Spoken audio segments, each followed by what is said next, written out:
They say heavy is the head that wears the crown, so let's talk about it. Welcome to Under the Crown Podcast. This is Chris. This is Carlton. How y'all doing? All right. So I'm glad we're having this episode. Mm-hmm. This episode makes me think about a conversation when I was in Texas last year. I was talking to my man Eric Ball, and he was at a seminar about business or something like that. And the presenter said to the people, he was like, "How many of y'all know y'all father?" And everybody raised their hand. And he said, "How many of y'all know y'all grandfather?" And mostly everybody raised their hand. "How many of y'all know y'all great grandfather?" Only a few people raised their hand. Okay. And how many of y'all know y'all great great grandfather? Nobody raised their hand. Right. And why is that? Because they didn't leave you nothing. And if we're talking about being kings and queens, we got to make sure that we leave something to the heirs to our thrones. And the way to do that is life insurance. And the person that we have with us is also a returning guest. We have insurance agent, Miss Yolanda Peavy. Thank you for joining Under the Crown Podcast. Thank you for having me. No doubt. So, before we start this episode as well, I just want to, on behalf of us Under the Crown, just send our heartfelt condolences and, rest in power to the young brother, Henry Mitch Mayfield, who was from here at his request. Something tragic happened just the other day. 23-year-old brother was bombed in Kenya.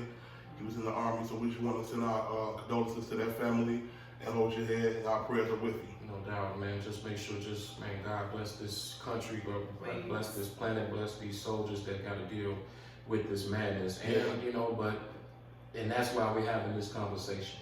So, Yolanda, how long have you been in the insurance industry? Well, first, let me say thank you for having me. Thanks for coming. I've actually been in the industry now for 2.5 years. Mm-hmm. I actually came from the wonderful world of customer service Oh, and managing okay. call centers. And Mm-hmm. I won't share the companies. I'll leave that Mm-hmm. in hiding. But again, I joined the wonderful world of finance to better help our communities understand insurance, because it's not easy to understand. We know that we're supposed to have it, Okay. but I don't know if we really know the power of having it. So you touched a little bit on legacy, and that is one of the easiest ways to transfer legacy and to bring wealth back into your bloodline. Now, we just speaking about life insurance. What is life insurance, and what are the different types of life insurance? Good question. Life insurance is that. It's an insurance policy that protects your life. It can be an array of different products Okay. based on the need of the person that you're sitting down with, speaking with a professional. So it can be as simple as something that's term or something that's permanent.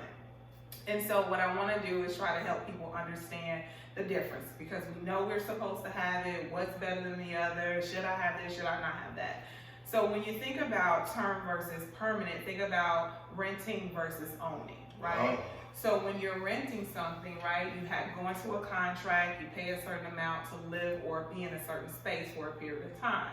That's temporary, i.e. term insurance. Gotcha. Then you have permanent, right? You're paying, when you own something, you're paying into it, it grows equity, it's a benefit for you. It's no longer, it's a liability, it becomes an asset. So that's more on the permanent side for life insurance. Okay, so a term policy, that's pretty much, it goes for a certain amount of years, right? Correct. So say if I have a policy that's $100,000 for 10 years. So if I'm done paying up that 10 years, then what happens to that policy? So technically you can keep the term policy outside of that 10 years, it just, the rate will go up. So what actually takes place is that 10 years locks in a price for you. Similar to like when you're renting, you rent, you have a yearly lease, you know this is what it's gonna be for that time span. So after 10 years, by all means, you can keep it, but it just won't be the same price anymore. Because every year insurability and insurance rates go up. But you've been locking it in for 10 years. So now we need to get you 10 years ahead, because you're now 10 years older, to catch you up with everybody else. Okay. So what happens to that amount though? Do I still keep the value of the policy? Yes, you can still keep the value of it, but you're gonna pay a lot more than what you were paying less than 10 years ago. So, and you mentioned permanent policies. Yes. What are the benefits of those? So permanent is just that. It's something that can go with you throughout your lifespan, and you have the benefit. And we've all heard where our older or our parents and grandparents where I borrowed against my life insurance policy. So that's what they actually did. They took money out of the insurance policy for whatever that need may have been at that time. Hey, the refrigerator went out. Who got an extra $3,000? Instead of them trying to go take a loan out at the bank, they was like, hey, let me call my insurance agent and pull that money out. So things have changed now, and again, different companies offer different things, but you want to make sure when it comes to, putting your money away for something permanent, that it's growing for you, it's making sense for you, where you're now able to use that again as an asset versus a liability, i.e. you get ready for retirement. You want to make sure you have something to offset those taxes that you're going to pay that Uncle Sam has been waiting on. Well, not so much right now, but you're able to pull money out of this policy now to help compensate for the taxes that you've been paying to Uncle Sam to get you back comfortable in your retirement age. Yeah, because Uncle wants his. And he's going to get it. Now, we hear so many untimely and unexpected deaths occurring and catching families off guard. What are some good policies to start out with that might not necessarily break the bank? That goes into term. Term is the best, and again, one is not better than the other, it just depends on where you are in your life. So with a term policy, you're able to get a very large amount of coverage for a very minimum cost. Now with insurance companies, they look at the risk of insuring you. So that means health and age. So we are the youngest now, even though, some of us may not think we're that young, but we're the youngest now and the healthier we're gonna be. So if we don't have anything, this is the time to try to get something in place. Get to somebody to get something put in place where the underwriters can then look at what's the risk of insuring this person or taking on the risk of insuring this person to give them a policy. Yeah, I got one. They did a physical, everything for me and my wife, make sure we were straight, because they don't want to be like a liability to them. Exactly. So I got you on that. Yeah. And I had to do that too, because last year I had surgery and I wanted to get another policy, but because I had a surgery within that span, Correct. I had to get a physical, blood test, and all those things. So absolutely, because they're pretty much taking the risk. Correct, of paying out whatever the amount is. So you hear people say, well, I'm worth more dead than alive. So, and that comes with them asking for or trying to get $2, $3, $4 million in coverage as far as life insurance. So when they say, well, why would you need that much life insurance? You have to think about this. It's for your loved ones, i.e. you mentioned legacy. When you think about you're a breadwinner, you bring money into your home. God forbid you don't make it home. Your family needs to still live. They still need to go on. That be it your wife, your husband, your children, grandparents, whoever's relying on you and that income that you bring in. So you have to think about life insurance as a way of replacing your income. So if you pass on and you only have what's at your job, do you really know how much coverage you have at your job? Is it 1 time your salary? Is it 2 times your salary? So then think about this. If it's only 1 time my salary, that's 1 year. Your family is going to live past 1 year. So you got to think about, that's why you hear people, especially if you're a business owner, you have to think about, okay, I'm responsible for a lot of things. And that professional that you're sitting down with, they need to take you through your budget. They need to take you through what debts you have. Because again, you don't want, when that time comes, because unfortunately we all got to have that time come, we have to make sure that if you want your family to be able to stay in the home, did you cover that? You having $100,000, a life insurance policy, is that gonna cover the mortgage? Will that cover the car? Will that cover college? Because you have to think about the intent. No one goes into marriage or any relationship like, oh, you're gonna die tomorrow. So you don't think that. We're gonna be together forever. But if you're not here, I was banking on that income to help, our baby get to college or start a business or make sure our home is covered. So that's why you want to make sure that's but if you're making $80,000, you got a $4 million policy. You gotta hope you don't end up on SNAP. Well, it's possible, right? It's possible, but there is a thing where you can have too much coverage. And that's, again, what insurance companies look at. So you can't say you make $80,000, but you need a $4 million policy. They're going to be like, we need to better justify what's the suitability and why do you need that amount. Right. Gotcha. Yeah.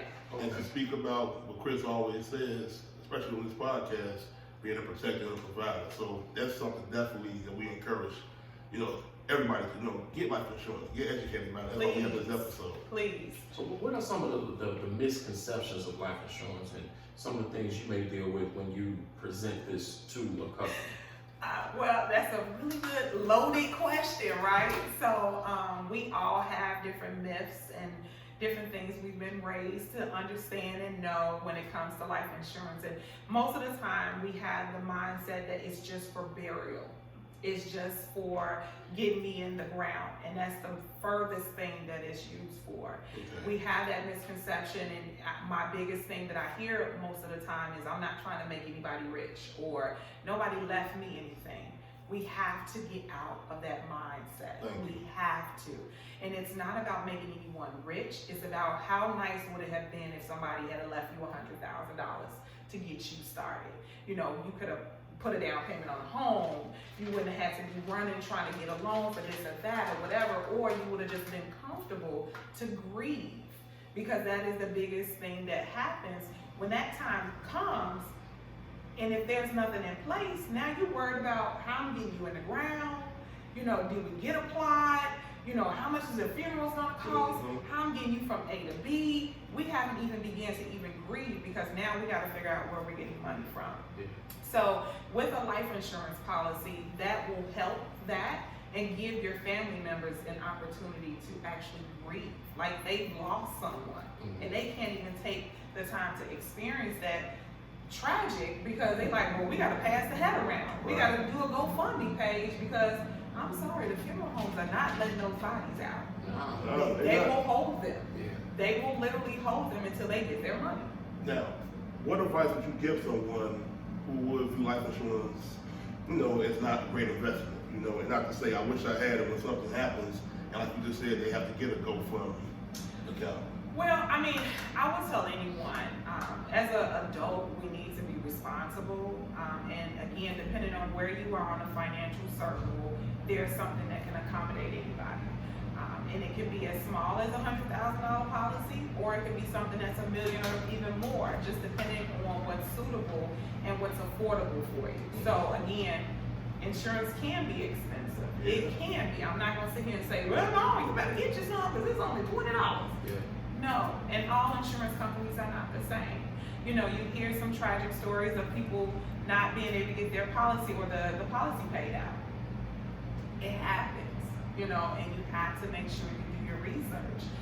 This is something that, yes, you are making an investment in, and make sure that the company you're putting your money into is going to give you your return on your investment, which is if something happens, you're able to get that money back. Yeah, because you don't want it to be the 5th hour, and you're like, well, hey, I need to get. They like, well, see, on section 3.5, you know what? We never got that letter back from you from 40 years ago, so we ain't paying it, and now you stuck. So look, okay. Paw dead, right? Okay, Paw dead. Yeah, everybody coming up from Mississippi. Yeah. And you get his paperwork out, you go to the funeral home discover, okay, you got about $500,000, right? Wrong. And so everybody listening to the amount of this thing, right? Like, I know he loved me because he took me to the amusement park when I was, you know what I'm saying? So when money comes into play with some families, unfortunately, that can be the destruction of the black family. Yes. Money. Yes. What should Paw have put in place to make sure that doesn't happen? So when it comes to making sure that money is distributed the way that you want, it's like a double-fold answer to that one, right? Because insurance policies are legal contracts. So whoever your beneficiary is, that will supersede your will. Okay? So if you forget, let's Paw an example. Paw had been married a couple times. Mm-hmm. And Paw had the first wife on the beneficiary. He never got around to changing. Guess what? That first wife he don't like no more, can't stand, who living in Jamaica with another boo, she finna get $500,000. And it's nothing nobody can say. That's bad. So this is why, again, it's very important that you have, one, you know who your agent is.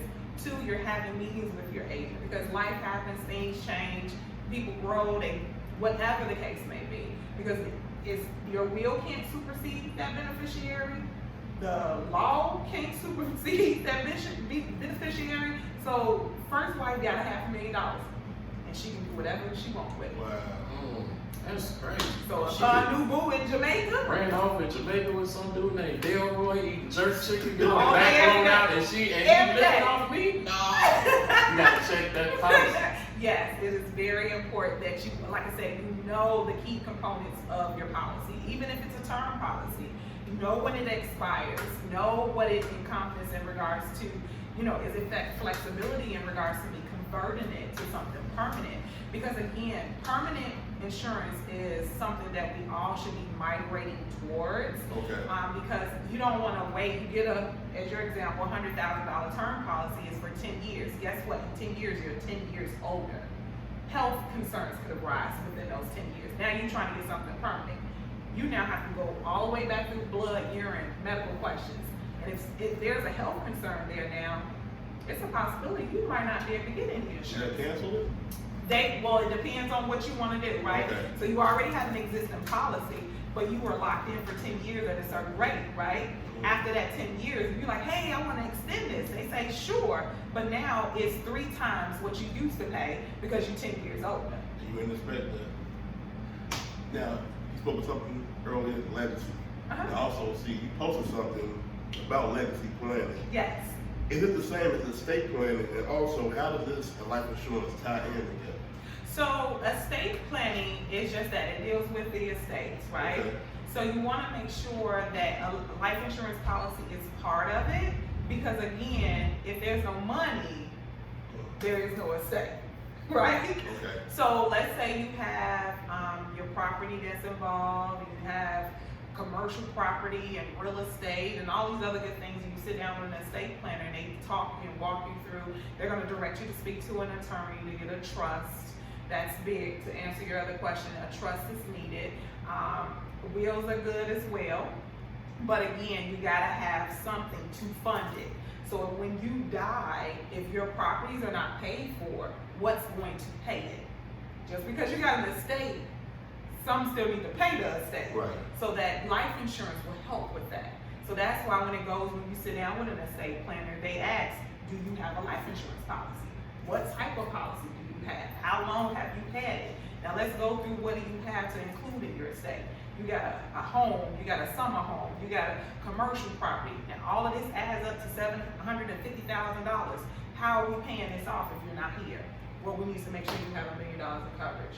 To make sure that your properties get paid off, you still have $250,000 for your family to have, but now all of the property is paid off. Right, so that's what the insurance companies do. They'll assess.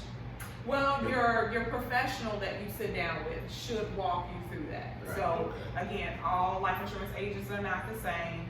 You want to make sure that they're walking you through what makes sense for you, and it's growing, right? It's living. So as you grow, as you change, as you progress in your career, you make changes. You should be walking this right along with your insurance agent, because this should be part of your retirement strategy. Gotcha. Because again, when it comes to retiring, we know we need to have something, i.e. a 401k, 403b, 457, mutual funds, different things of that nature. But you got to also understand, like we talked about, Uncle Sam getting his money. Yeah. Okay, so when we're participating in all of those things, give or take what they are, we're taking a tax break now, right? It's tax deferred. So that lowers your gross, so you're getting less tax while you're working. So now this money is sitting over here in this bucket growing. And Uncle Sam like, yes, thank you, I love you. And we don't know what the taxes are going to be in the future. We know what the taxes are now. Right. So when the future comes, they could be 2-3 times more than what we pay now. There is no such thing as a retirement tax. No. There is no such thing as a senior tax. No. So whatever that money grows to is going to put you in a tax bracket. Uncle Sam is going to say, hey, thank you so much for working. Let me get that. Let me get my money, because I haven't gotten it in 20, 30, 40 years. So now thank you for my money. Let me rub that. Let me get all that. All of it good. Uncle Sam, that damn rabbit. So look, I have friends in the insurance industry, and one thing that they hear people say is, I got insurance with my job, so I'm good. What do you say to those people? You know what, I say it's good that you have something, right? But as you continue to grow and elevate and mature and try new things professionally, understand that job owns that policy. Right. You don't. So if you decide to say, hey, I'm ready to take the next level, I done hit the ceiling here, I'm ready to go to another job, that policy doesn't go with you. It stays with them. So now you have to start all over again. And so again, the cool thing is with jobs is their group insurance. And so a lot of people say, yeah, I got to do my job. Then I say, well, how much do you have? Well, I would know. I think it might be 1 times my salary. Yeah. Okay, well, that's great. But is that enough for you to understand that if you don't come home, your family may only be getting $60,000? Exactly. And all that's good enough to do is put you in the ground, buy That's 2 pans of chicken for your repast, and that old lady that you don't like gonna come to your funeral and say the proclamation. You still But everybody please stand. It's like, I mean, she didn't even like me. Not at all. You was that bad, you don't fly. But, you know, and that's something, it's not something bad, but we need to make sure that we have something that's our own. Gotcha. So again, going back to legacy, if it's yours, then it's going to stay within your bloodline. You can assure that with a will, with a trust, that the funds are distributed the way that you want them to be. Mhm. So, you know, people that have children and they like, well, I got a $2 million policy. It's like, I want to make sure little JoJo go to college. So that's what your trust is for. You know, they won't get that money unless they go to college. Right. So the trust is, okay, so in them terms right there, the trust would be better opposed to a will, because you can alter a will. Correct. So, There's such okay. thing as living with. I alter my will. Well, I don't have a written one, but I alter it in my head every time my kids piss me off. You ain't getting this? Yeah. Well, that's in your head. Yeah. But I gotta put some on Yeah, paper. yeah. Ain't nobody gonna let me get that out but you. So, yeah, you probably know. That's What not about right. doing? I'm taking 20 G's off. Man. Oh. Because like we always hear about, you know, especially in our community, leave your kids something more than clothes. Just leave them Please. land, you know, whatever you can. So that's when the estate and the trust come in right there. Correct. So, and Okay. again, having policy for your kids are not bad, right? That's something that we don't think about. Some people think it's morbid. Why would I get an insurance policy on my children? Think about it from this perspective. They have a lot more years than us to accumulate cash over time. So we want, again, to allow our children to have a leg up, which our other communities have been doing for years. 200 plus. When they have baby showers, they don't come with gifts. They come with life insurance policies because they understand the power of this policy, because it sits at, let's say, the youngest you can go is 14 days old. Oh, wow. 14 days old is the youngest you can get a policy for someone. And you got to think about it. If you're paying into a policy for just 15 years, that's 15 years of this money sitting there growing, getting whatever, you know, depending on what insurance company you go with, they may offer a dividend payment. So that's extra money that's getting put in with the money that you're putting in, with the interest that's growing on this money. So over time, now you have access to something that you ain't got to figure out, well, did I put money away for college? Do I start a 529 plan? What, you know, because you have to understand what all of that does when it comes to filing for, you know, a FAFSA. And, you know, a lot of times, again, it just depends on where you are on the financial circle, that it's benefit to have a 529 plan, and sometimes it's not. So you just have to understand where you are on the financial circle, and that's why, again, it's key to sit down with a professional. What is a 529 plan exactly? So a 529 plan is a plan that the government has for, you know, adults to put away money for college for their children. So you're able to put money away into this plan, and it sits and it grows for you, and then you have cash for college. You know, we know college ain't cheap. No. Depending on where they go, it can be very expensive. But what we don't know is that if your children decide not to go to college and you have this 529 plan, you can't touch that money unless it's for college needs only. Oh, wow. Now you can pull the money out, but you're going to get hit with a penalty, of course. Because Uncle Sam was like, hey, you use one of my buckets. Yeah, you use one of my buckets. I know what's in there. I'm getting some money. So yeah. So we know in our community, like, you know, we talk about putting money up for kids for college, but some kids don't go to college. Correct. Some kids go to prison, right? And Well, we don't want them. we don't want that, but it happens, right? Yeah. But I'm big on second chances. People make mistakes. Yes. And if you pay your debt to society, you should be able to live a certain kind of a life. But I'm also hearing too, is it true that felons can't get life insurance policies? Not as soon as they come out, no. What's the reason for that? Well, because it's a risk. Oh, Understand, wow. life insurance companies, it's more of a risk, right? There was something that was done that put you at risk to go to jail.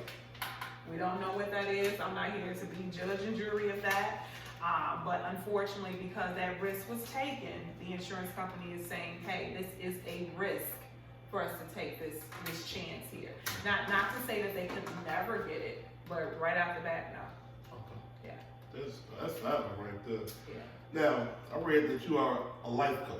Oh wait, did I put that out there? Now, look, we do our research. Look at me. No, I'm just playing. for real though, I read you're a life coach and Yeah. you're passionate about helping others. Yes, I am, very much so. What led you, or is it like there's something that you just felt in your heart that's what you're supposed to do? For a life coach or just what I do in general? Well, life coach tying it into this, like helping people with something that you're passionate about. Very much so. So when did you know that was your purpose? So, Come on now. a few years ago, I used to host events at my home, and it was for business networking purposes. I had so many people telling me, oh, I want to do this, I want to do that, but I just don't know how. And I'm like, well, why can't you do it? You can do it. It's nothing to it but to do it. And so I then started to go through my network of people, and everybody that had an idea, I knew someone that was winning in that industry. So this is how these whole networking events started to brew in my home. And then on top of that, what I used to do for a living in regards to managing call centers. So I was always around people, I was always coaching people, and I end up having a hiring event and end up hiring someone. And she was older, and I'm like, she understands, she loves customers. And once I hired her, I was just like, okay, let me better understand, why are you here? And she was like, I can't afford my health care. She was like, if I had a plan better when I was younger, I wouldn't be here. And that like broke my heart, because again, she wasn't the only person that had to make that decision, because she was paying $800 for her Medicare. Again, we know we go to work, we like, I'm gonna retire, I'm gonna get a pension, I got a 401k, but we never are properly educated on what retirement looks like. You can't plan for retirement in retirement. No. It's too late. You wanna have the option to want to work versus needing to work. And right now, there are a lot of seniors that need to work because of Medicare. It's not cheap. No. It's not. Healthcare is a multi-trillion-dollar industry, and it's going to only continue to grow. And you have to plan for it now. And so, as I talk with people and listen to people, and I'm just like, well, you can do it. Let me see if I know somebody that can help you and direct you here and direct you there. Because again, I just want to see people win, because we don't have to struggle. We're choosing. For some of us, we're choosing to struggle. So you're like a middle woman. Not a middle man, you're a middle woman. You connect the dots. Yes, I do. That's dope. I do. That's dope. And that's what I love about you, Yolanda. The episode that Yolanda was featured on was the one we had fellas listen up, right? With respect. And one thing that she said that stuck out to me was about the word intimacy, and how that means it should be like into me. And when you think of all the episodes, especially we've been doing in the last few weeks, we talked about intimacy. Mm-hmm. We talked about human sex trafficking. We talked about life insurance and mental health. It all boils down to family and breaking generational curses. Yes. You know what I mean? Like it Very does. Like much so. intimacy is so much bigger than just touching someone. Please, You know what I mean? yes. I'm into you, that I care so much about you Yes. that when I leave this earth, I still want you to be good. Yes. And get out of the stigma of, I don't want someone to be better and I'm not here. You're not here. That's bullshit. You're not I here. don't even think like that, but But people think like people- that. Some people think like I ain't leaving. Some nigga be fucking. You know? That's dumb as hell, It you know? is. But It's real though. It's real. It Yeah, is. it's It real. is. And again, you touched on something, right? Generational curses, right? We are taught how to view money. Mhm. And it's sometimes, our parents don't sit down, all of our parents don't sit down and say, hey, these are our bills, this is the money that's coming in, and once you do the math, what do we have left? And this is what we need to be setting aside to saving. What we sometimes grew up looking at is how our mom and dad viewed money. Yeah. And it's subliminal. So you sat and watched that That then, what you saw became you when you became an adult. So if you saw your mom like, well, we ain't paying this bill this month, we're gonna pay this bill. You subconsciously will start to do that if you don't pay attention. And it's the same thing around life insurance. You know, grandma had it, so we know we're supposed to have it, but she had a $15,000 policy. Mm-hmm. Well, that's all I need to get in the ground. Yeah. Ashley, funerals don't cost $15,000. No, they got caskets with Bluetooth speakers and all that. So you gotta understand, you know, inflation happens, cost of living goes up, and that's not gonna stop just because you're not here. And just to get you in the ground, that's going to continue to grow. So we need to think past that. There's nothing wrong with having that, but we need to do something more than that. Be a lot of fish fries or shit. You just gotta cremate pawpaw in the barbecue grill. I mean, that's crazy because we conditioned to have that rob Peter to pay Paul attitude, and that's not good, especially when you want to take care of your loved ones. And it starts with just a few dollars a month. Yeah. A few dollars a month. Yeah. And we'll eat that, you know what I'm saying? We do. We'll Starbucks. jack that off at the, you know, at the club or whatever. And it's like, so what do you say to, like, of course, I'm sure more people that are, you know, more you talk to are probably like, you know, family people, you know what I mean? But what do you say to like single people? Exactly. Well, I mean, again, it's a conversation, right? We need to sit down and really better understand where you're going. You know, if you're single, no children, you're just starting off in your career, then we just need to be a reasonable and responsible adult. It's not fair to you or your parents that has now probably been slaving to send you to college, and you finally get a job, and unfortunately something happens, and now they got to try to figure out how to bury you.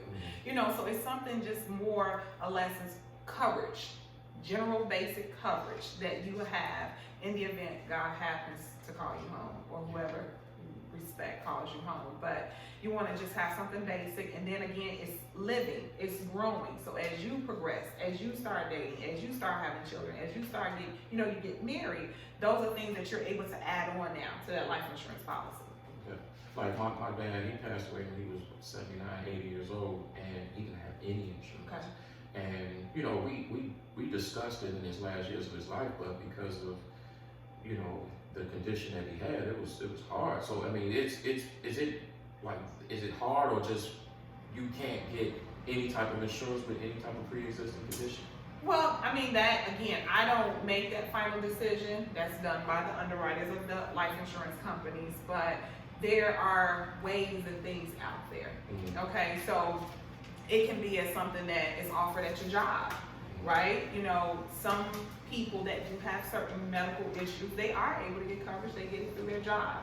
Or, you know, depending on how the coverage is set at their job, your spouse can get insurance. Okay. You know, the children can get insurance. So it just depends on what's going on, what's available. There are a lot of different options out there. Doesn't mean that you're completely denied because you got some things going on. But again, we just need to get into that because everybody's situation is different. And there are other ways of ensuring that there's something in place if, you know, you're not here anymore. Absolutely. Well, Yolanda, if anyone wants to reach out to you for some insurance or just some, you know, information, how can they reach out to you? Well, I am located on Instagram as Yolanda_Peavy. I won't say my direct phone number, but my email address is my first initial Y, last name Peavy at ft.newyorklife.com. You got something else. I asked about the life. Yeah. You said you have events. And you have another event coming up on This January is true. 30th. I forgot all about that. Thank you. Come on now. I'm sorry. We do our research. I see. Where are you having this event, and what is this all about, so people can know, listening and watching? Yes, please, I'm asking everyone to come out. So this is my first event that I'm hosting with a couple of my partners at work, and it's based around planning for, you know, financial gaps and objectives. We're going to be talking about income taxation. We're going to be talking about retirement strategies. It's going to be hosted at Persona, 408 South Wales in Chicago from 4 to 7 on January 30th. So please come out. It's a free event. We just wanted to have an after work set, but also provide you with some information about your finances and just planning for retirement. Again, you can't plan for retirement in retirement. So there's things that we can, you know, help walk you through in different concepts based again on where you are to make sure you're prepared for it. Absolutely. So, Yolanda, we just want to thank you for giving us this information, and we know how vital this Thank you for information having is to our me. community.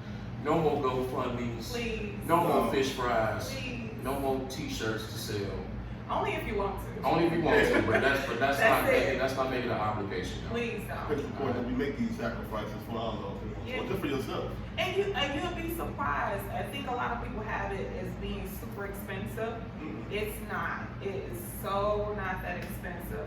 It's just making sure that we get things started now. Because again, we are the healthiest and youngest we are today. Putting it off can then cause things to go awry, and then it could get expensive. I mean, one thing we guarantee two things: death and taxes. It's That's going to it. come. It's just a matter of when. Just want to make sure that You're the prepared. loved ones are prepared. Yes, absolutely. Yeah. And the funny thing, one thing, like we insure this new TV. Come on, and We the insure cell this right phone. here. Like my iPhone 12 got $1,100. And you can't insure yourself. So Yep. we break down healthy self, heal thyself. So Oh, make sure nice. you cover your bases. Please, Cover your please. bases, but Your phone is not worth more than you. no, it's not gonna bring another after next year. Exactly. You know. All right, y'all. We're gonna leave it at that, man. Thank you, Yolanda Peavy. Thank you for It's on the having me. Ground Podcast. Peace.